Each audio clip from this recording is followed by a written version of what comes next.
Welcome to Above Par. I'm your host, Kathy Hartwood. I show you how to take more of your talent to the golf course without practicing harder, taking more lessons, or buying new equipment. I show you how to end the frustration of underperforming so you can start playing to your potential. This is where you are going to learn how to think above par so you can play below par. Let's get to it. Well, hello, my golf friend. So nice to have you here. Thank you again for listening and showing up each week and putting in the work. And some of you are binge listening to these podcasts, which is kind of easy to do with these because they're typically not too long. This one happens to be a bit longer today because it's such an important topic. But before I get started, I do want to give a shout out to a couple people who've reached out to me, sharing their successes with me, which I love hearing. So the first one is from Pete, who sent me an email, and he said, played in the qualifier today, got off to a poor start, got some bad bounces in the first few holes, almost went postal on number 6, and I told myself to calm down, redirect, stick to your process, visualize good shots, believe that things will turn around. Shot 39 on the back 9 and qualified. Your podcasts are very helpful. The one a few weeks ago on the hamster cage was hysterical. All the best, Pete. Well, thank you, Pete, and congratulations. I love how you redirected. You didn't give up and you stuck to the process. Okay, the other one is from someone from Instagram. This is Naomi, and she said, thank you so much for the words of wisdom and encouragement. I discovered your podcast this summer, and it has helped me so much. We played a 2-round club championship, and although I've been in the low handicap pairing the first day for the last 3 years, this was the first time I was not bumped out of the final group. After the first round, we played our final round, and boy, was it a roller coaster ride with an out of bounds and 2 balls in the penalty areas. I managed to hold it together, not beat myself up, and win the championship. Wow. Just wow. Thank you. Congratulations, Naomi. That is awesome playing. Congratulations on your club championship, but also congratulations for hanging in there and going through the ups and downs. I mean, that's what it's all about. There is no smooth sailing. You can hit balls out of bounds. You can have penalty shots and you can recover. The only way that you're not going to recover is if you mentally quit out on the golf course. And that's what happens when we start feeding into our negative thoughts. So way to go. Way to turn it around and pivot for both of you. You and Pete, congratulations on being able to manage your mind. Because I'm telling you, this is a skill that you can't unlearn. You're just giving your brain more and more evidence that you can do hard things and that you can turn things around, that you have the ability to manage your mind and your emotions. All it takes is a little bit of effort and redirecting and not giving in to those crappy thoughts that pop up inevitably during a round of golf. So congratulations to both of you guys.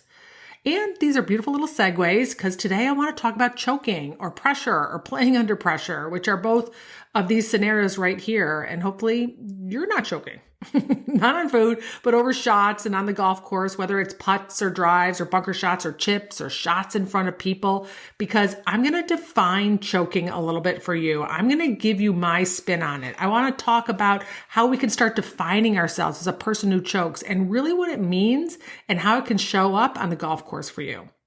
So if you feel like sometimes in competition that you have a tendency to choke, which means that you're not performing your best under pressure.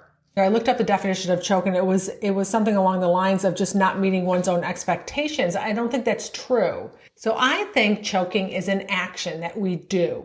It is missing a shot because we had this pressure. And when we had this pressure, we were feeling all of this tension and we might have squeezed the club really hard. We're not focusing. Our swing could have gotten a little quick because of the tension. It might have gone off path. It might have gotten shorter or longer, our stroke, but it's something that we do that comes from a feeling. And that feeling for the most part is pressure or stress, maybe fear of failure, fear of embarrassment. And what we can do is we can say to ourselves, well, I don't play very well under pressure, but for me to be a competitive golfer and for me to excel in tournaments and to really play to my potential, I need to be able to play under pressure. And then what happens is we compare ourselves to other people. Well, they play really well under pressure. They thrive when they're under pressure. I, not so much, right? I choke. I squeeze tighter. I don't think clearly. I know I'm going to make a mistake. I already start predicting that I'm going to make a mistake before it happens. And I want to be this person who performs well under pressure. And this is the way I want to differentiate it for you, is that Pressure is an emotion that shows up differently for everybody. But if that pressure is producing negative actions over the shot, nobody is going to perform well under pressure. What often happens is we look at other people and they have this putt. We might watch golf on TV, or you see somebody at a tournament, they're on the last hole to win and they make the putt, and you say, wow, they really perform well under pressure. But we're not inside their bodies, so we don't know exactly what was going on what they were feeling and what they were thinking. And that's the key, is if we stand over a shot and we say to ourselves, I need to make this putt, or I have to make this putt, or it's what comes after the or. I need to make this putt, or I will be embarrassed, or I will feel like a failure, or I will lose the match and beat the crap out of myself, or I will be humiliated, or I will feel like I stink. It's what comes after it that places that pressure on ourselves. Someone who performs under pressure is saying to themselves, I need to make this putt and I know how to kick it into another gear and I'm going to focus. It drives an emotion, not of pressure as much as focus and determination and motivation, where when we don't perform well under pressure, we're creating the emotion of pressure or stress or fear, and that shows up in our body as a lack of focus and too much tension. So the difference between someone who we assume is playing under pressure is that they kick it into a different gear than most of us do, which is when we feel pressure, we squeeze a little bit harder, swing faster, we affect our tempo, we affect our mechanics because of that emotion. So my point is that nobody is going to play well under pressure if the emotion of pressure is creating a feeling of tension and lack of focus and all the things that go along with that I mentioned. And really the difference is that when we feel that pressure, we can block out a lot of the things around us and really dial in our focus and become more centered and inside of yourself.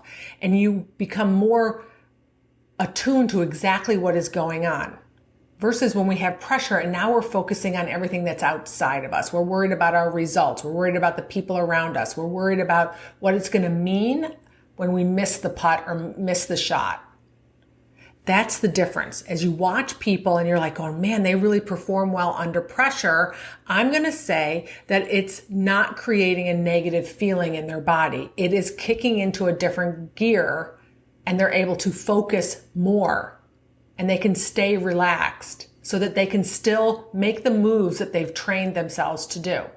Now, the problem is if you go and start defining these moments where you have pressure, creates all the tension, squeezing harder and messes up with your tempo and you miss shots and you start defining yourself as a person who is a choker, we're really going to run into some problems. You're going to have much more work to do because now you're going to start stepping into that role. It's no different than saying I'm a person who doesn't get off to a good start, or I'm a person who doesn't finish very well, or I'm a person who always has a blow up hole. We start identifying as that and it's going to start becoming a self-fulfilling prophecy. So you're going to stand over a putt and you're going to like, wow, this is the moment in time in my story where I choke.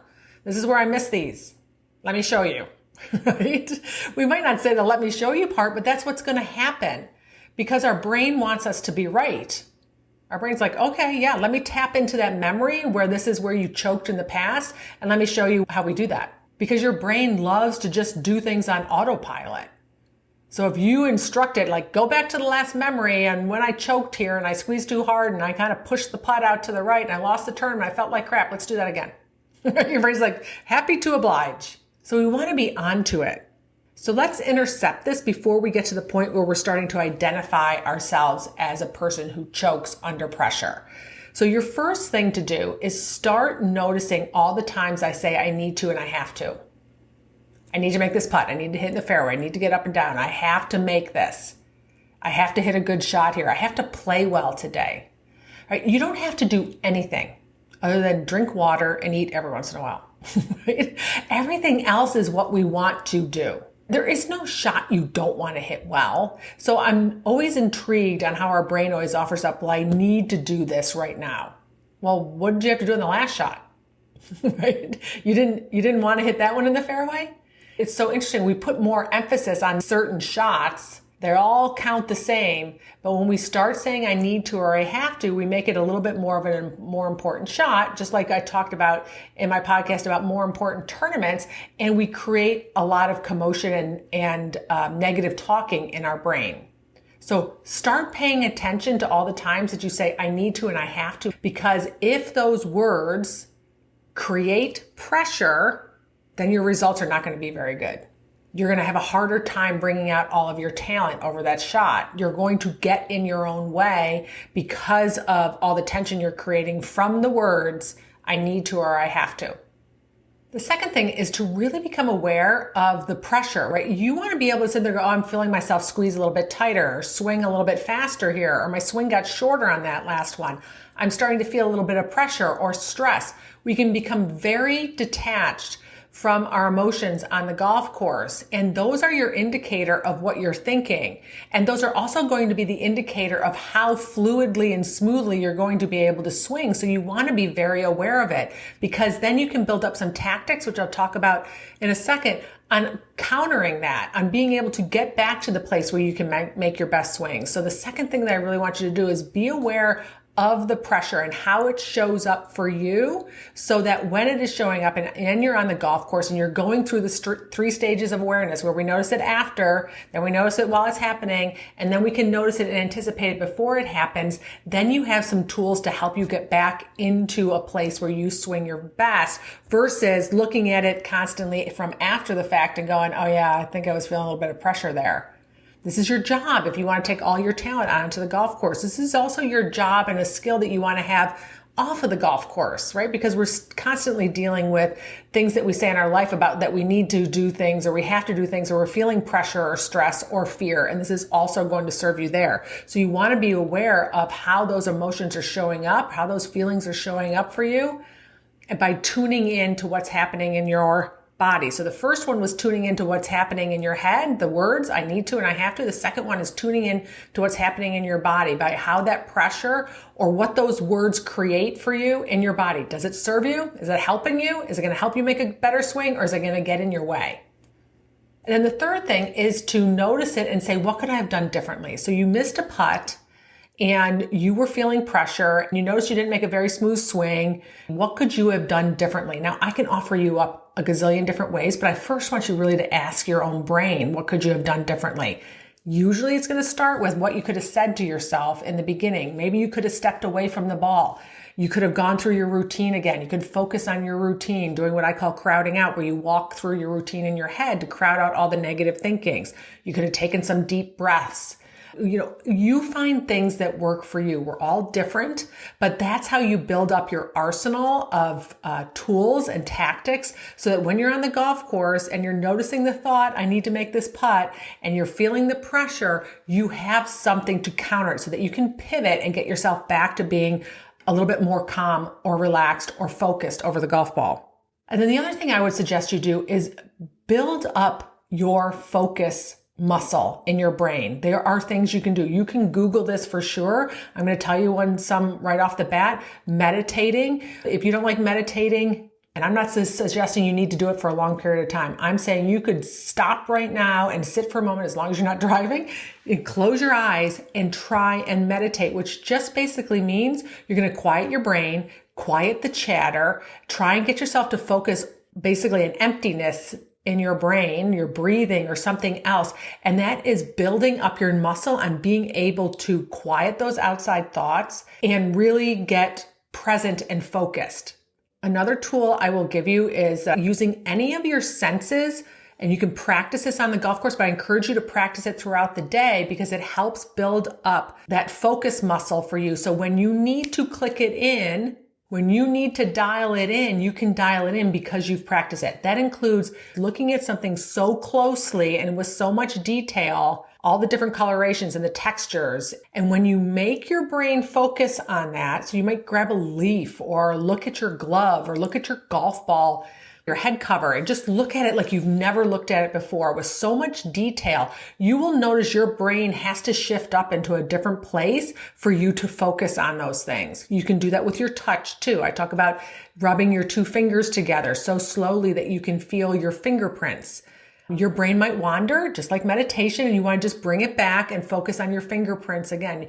You could just rub the fingers of one hand down your palm super slowly so that you feel all the indentations and calluses and grooves and moisture on your hand. To make your brain do that, you have to get up into where you're focusing, which is where we want to be, especially when we're in a state of pressure or stress, because we're usually in a fight or flight mode, which is in the back part of our brain, and we can't focus and we can't think clearly, right? Where our body's ready to fight. That's why there's so much tension. So you want to shift your focus and you want to build up that muscle on doing that. Because we might have a glove on, that might not work. You could use the ungloved hand and rub the Velcro on the back of your glove, or you could rub your head cover. It doesn't matter. You pick something, but practice it off of the golf course too, so that when you go on the golf course, you can use it. You can also use hearing. Like if it's quiet enough, you can listen for something very, very, very, very far away, and then try and go another distance, even a little bit further, and then bring your hearing back to something that's very close to you. Try and see, what can I hear that is as close to me as possible? It's usually our own breathing. That is just using one of your senses. Y'all are going to resonate with something different. You might be a person who's more tactical. You might use your vision more. You might be very auditory. It doesn't matter. You just want to find something that you can do and practice that off of the golf course, and then see how you can use it on the golf course, because you're building up all the different tools to help you get back to being focused. You know, my podcast with my brother, Dudley, I talked about how we played beer pong with the college kids at Thanksgiving. Now, beer pong was not my game when I went to school. We played quarters. That was kind of like the game. And same with him. He's probably played like 3 times. But what happens is he was needing to make a shot, and his son was talking a little bit of smack with him, right? And he just, oh yeah, I need to make it. I'll make this. And he just zoned in and dialed in to a place of focus. Now, there's a lot of chatter going on. All the kids were talking, right? And he could click that out and dial in. So that pressure was not in a negative sense. It was pressure in a way that kicked him into a different gear, where he dialed in his focus and his motivation, his determination. Now the kids, right, when they get pressure on them, like they could throw the ping pong ball dead sideways because they're so tight and freaking out from the pressure of trying to have to make that cup. I used to do this with Pop-A-Shot. I used to hang out with a lot of the mini tour guys in Orlando and some of the local places, and Pop-A-Shot was a game that was in there. I'm not a basketball player. It's not my game. But I could do Pop-A-Shot and I would beat all of them because I could zone in. I could block everything out. I got into this little rhythm and I did not feel any pressure. I was really relaxed. I was very, very focused. And that's not too dissimilar from the beer pong thing, right? I was able to really focus on the basket. I was very relaxed. And I actually kicked it into another gear, a different gear than I normally have. I'm giving you these 2 examples because there are likely things that you do where you can kick it into another gear, where you can step into a lane of focusing and determination and motivation, where you can block things out and still stay relaxed. And I want you to look for those in your everyday life and just get really curious about what you're doing there and how can you transfer that to those moments on the golf course where you're feeling a lot of pressure, or you're putting extra pressure on yourself, where it turns into more where you're squeezing the club harder and you're messing up with your tempo and you're not focused, because you likely already have the skill. You just haven't transferred it out to the golf course. And if you don't have that focus skill, which I'm just going to say a lot of us don't, with all the stimulation that we have from society, we just are not very good at focusing. Our attention span gets shorter and shorter, I think, every year. Then take the time and build up that muscle on purpose for yourself. Build up that muscle of increasing your ability to focus. I'm sure you can Google and find a gazillion different things to do. I just gave you a few here. But the bottom line is that choking, or anytime you claim that you choked or you think that other people choked, it's just pressure, and it's something that we do collectively as an action from that emotion, which means that we just get in our own way because of tension in our body and our inability to focus. And it starts from what you have to say to yourself, which is where I want you to be curious first. And then the skill is learning how to recognize the pressure and then redirect it with some tools and tactics that we have. And I would, of course, encourage you to redirect what you say to yourself over those shots. Instead of saying, I need to or I have to, come up with something that you could have done differently or say differently. That would be, I want to make this putt, but I'm going to go through my routine. And the more times I go through my routine, I make putts. Find those words and those phrases that work for you, and then have some tools and tactics that you can rely on when you're on the golf course. And if you're already identifying yourself as a person who chokes, you think you choke on those shots, what I would encourage you to do is just start reframing the sentence in your head. You want to start retraining your brain and finding it evidence in those moments where I don't choke. Those moments that sometimes I feel pressure and I still can perform. Sometimes I make these putts. Anything in there to start reframing the way that you're thinking about yourself as being a person who doesn't play well under pressure is going to serve you. It takes a little bit of work. There's a little bit of a method to it and a process to it. And it's breaking a habit in the way that we talk to ourselves and the things that we've trained our brain to believe about our ability to perform. But it's worth the work, and it's totally possible. And if you need any help, this is what I help people with. You can go to kathyhartwood.com to find more information about that. But otherwise, your first step is always awareness. All right, my friends, no calling yourself a choker. It's not useful. It doesn't serve you. And it's going to end up being a self-fulfilling prophecy. All right. I hope you have a beautiful week. I'll talk to you next Wednesday. Bye.